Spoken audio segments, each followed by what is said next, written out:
بسم الله الرحمن الرحيم.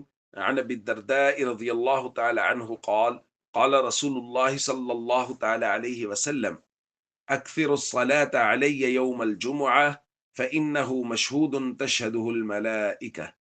الحدیث رواہ ابن ماجہ۔ نبی کریم صلی اللہ علیہ وسلم نے ارشاد فرمایا، تم لوگ جمعہ کے دن میرے اوپر کثرت سے درود بھیجو، اس لیے کہ جمعہ کے دن فرشتے حاضر ہوتے ہیں۔ پھر فرمایا، وَإِنَّ أَحَدًا لَن يُصَلِّيَ عَلَيَّ إِلَّا عُرِضَتْ عَلَيَّ صَلَاتُهُ حَتَّى يَفْرُغَ مِنْهَا۔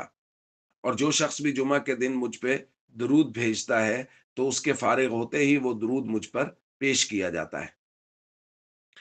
دوستو، جمعہ والے دن کثرت سے درود پاک پڑھنے کے بہت سے فضائل بیان کیے ہیں، اور نبی کریم صلی اللہ علیہ وسلم نے باقاعدہ اس کی ترغیب بیان فرمائی ہے۔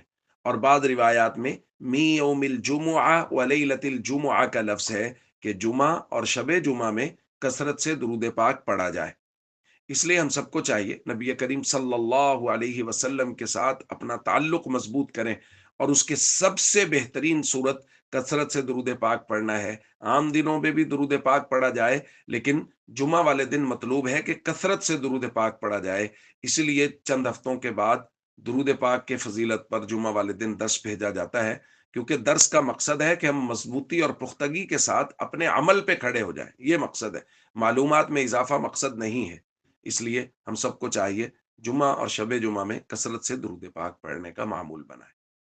السلام علیکم ورحمۃ اللہ وبرکاتہ۔